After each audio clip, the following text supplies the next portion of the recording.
ഒമാനിലിപ്പോ ഈത്തപ്പഴത്തിന്റെ കാലാട്ടോ. നമുക്കും കിട്ടി ഫ്രഷ് ഈത്തപ്പഴം. അതിൽ നിന്ന് കുറച്ചെടുത്തിട്ട് നമ്മൾ അച്ചാറുണ്ട്. ഞാനല്ല, ഉമ്മയാണെന്ന് നമുക്ക് അച്ചാറുണ്ടാക്കി തരുന്നത്. അപ്പൊ ആദ്യം തന്നെ കുറച്ച് ഓയിൽ ഒഴിച്ച് അതില് ഉലുവയും കടുകും പൊട്ടിച്ച് വെളുത്തുള്ളി ഇഞ്ചി ഇട്ടിട്ട് വാട്ടണം കേട്ടോ. വെളുത്തുള്ളി ഇഞ്ചിയും നല്ല ബ്രൗൺ കളർ ആവുന്നവരെ വാട്ടണം. അതിനുശേഷം അതിലേക്ക് കറിവേപ്പിന്റെ ഇലയും ആവശ്യത്തിനുള്ള പൊടികളും ആഡ് ചെയ്യണം. ഈത്തപ്പഴം കഴുകി അതിന്റെ കുരു കളഞ്ഞ് എടുത്തു വെച്ചിട്ടുണ്ട്. അപ്പൊ നമ്മൾ അതും അതിലേക്ക് ആഡ് ചെയ്ത് കൊടുക്കണം.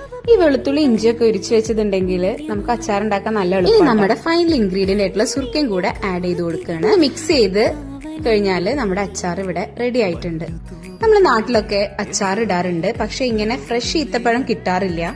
അപ്പോൾ ഈ ഫ്രഷ് ഈത്തപ്പഴത്തിന്റെ അച്ചാറിന്റെ ടേസ്റ്റ് വേറെ ലെവലാട്ടോ. നമ്മൾ ഈ അച്ചാർ വളരെ എരിവ് കുറച്ചിട്ടാട്ടോ ഉണ്ടാക്കുന്നത്. അതെന്താന്ന് വെച്ച് കഴിഞ്ഞാൽ നമുക്ക് നമ്മുടെ അയൽവാസികളായിട്ടുള്ള ഒമാനികളാണ് ഈത്തപ്പഴം കൊണ്ടുവന്ന് തന്നിട്ടുള്ളത്. അപ്പൊ അവർക്ക് നമ്മൾ കുറച്ച് അച്ചാർ കൊടുക്കുന്നുണ്ട്. അവർക്ക് എരിവ് തീരെ പറ്റില്ല. അതുകൊണ്ട്